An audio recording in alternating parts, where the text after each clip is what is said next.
Assalamualaikum warahmatullahi wabarakatuh. Alhamdulillahi rabbil alamin.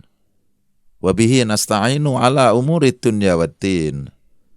Asyhadu an la ilaha illallah wa asyhadu anna Muhammadar Rasulullah. Allahumma salli wa sallim ala Muhammadin wa ala alihi wa sahbihi ajma'in. Wa qala Allahu ta'ala fi kitabihil karim. A'udzu billahi minasyaitonir rajim. Bismillahirrahmanirrahim. Fadzakir innama anta mudzakir. Lasta 'alaihim bimusaitirin illa man tawalla wa kafar. Shadaqallahul azim. Jamaah ikhwani fiddin rahimakumullah. Setelah kita mengakui kebenaran Islam dalam hidup kita, mari kita perbanyak wawasan pemahaman ilmu tentang Islam itu sendiri. Setelah kita mengakui bahwa satu-satunya agama yang benar yang menjadi pedoman hidup kita hanya Islam, mari kita lebih tegaskan perilaku yang dilandasi pada selain ajaran agama Islam sia-sia di hadapan Allah Subhanahu wa ta'ala. Aktivitas kehidupan yang lepas dari ajaran agama Islam adalah aktivitas yang sia-sia, hanya akan mendapatkan keberuntungan berdasarkan nafsu di dunia ini, tapi di akhirat kelak tidak akan mendapatkan jaminan apapun. Ayat Allah dengan tegas menyatakan, A'udzu billahi minasyaitonir rajim.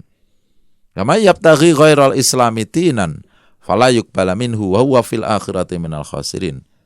Maka barang siapa yang mencari agama, din, pedoman hidup selain Islam, sekali-kali tidak akan diterima oleh Allah Subhanahu wa taala. Allah hanya akan mengakui satu agama, Islam saja. Selain Islam tidak diakui oleh Allah, apapun bentuknya, apapun namanya, bagaimanapun perilaku baiknya. Barangkali ada di antara orang yang suka mengatakan, dia walaupun bukan Islam, tapi orang perilakunya baik. Tingkah laku kemasyarakatannya positif. Sayang, landasan iman kepada Allah tidak dimiliki.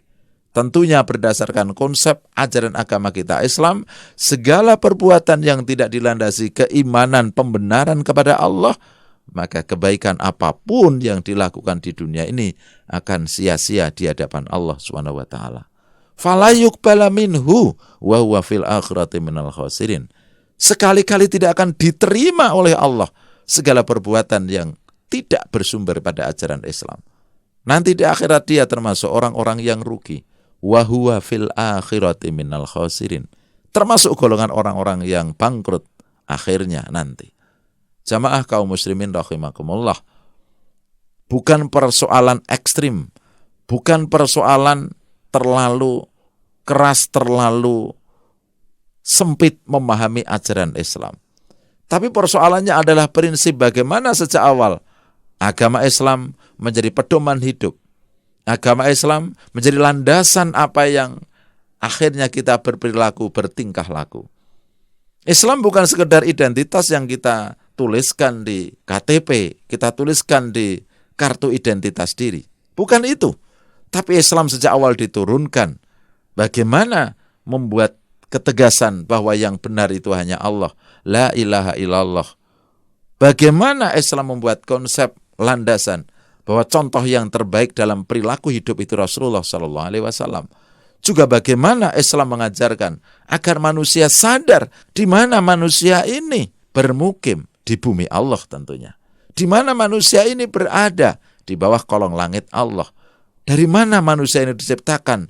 Dari kehendak Allah dan berdasarkan kuasa Allah. Akan kemana manusia itu akhirnya dikembalikan? Kembali kepada Allah. Konsep dasar seperti ini yang ingin ditegaskan, ingin dikembangkan oleh sistem kehidupan Islami. Sehingga ketika manusia mengelola alam semesta ini sesuai dengan kehendak Sang Pencipta, ilmu akan mengatakan bahwa itulah cara berpikir yang logis, rasional. Kita mendapatkan karunia dari Allah. Kita diciptakan oleh Allah. Kita ada di bumi Allah. Kita akan kembali kepada Allah. Dan apapun yang kita lakukan di muka bumi ini, hendaknya sesuai dengan kehendak Allah. Ini konsep rasional yang tidak dibantah oleh mereka yang mengimani ajaran Allah. Tapi bagaimana ketika muncul konsep baru yang dianggapnya lebih benar? Dia sebagai hamba Allah Dia ada di bumi Allah, dia diciptakan oleh Allah, tapi perilakunya justru menentang ajaran Allah. Perilakunya tidak sesuai dengan kehendak Sang Pencipta, Sang Pemelihara alam semesta ini. Kaidah rasional seperti apa yang dipakai kepada orang yang justru bertindak tidak sopan di bumi Allah?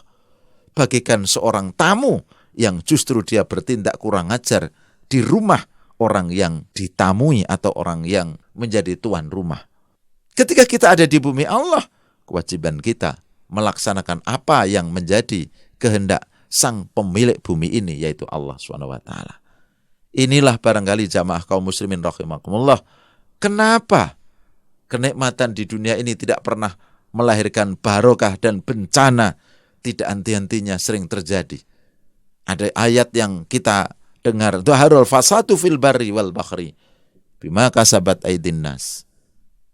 Telah nampak kerusakan di daratan dan di lautan karena perilaku tangan-tangan jahil manusia, tidak lain karena manusia yang ada di bumi Allah, tapi dia berbuat tidak sesuai dengan Sang Pencipta.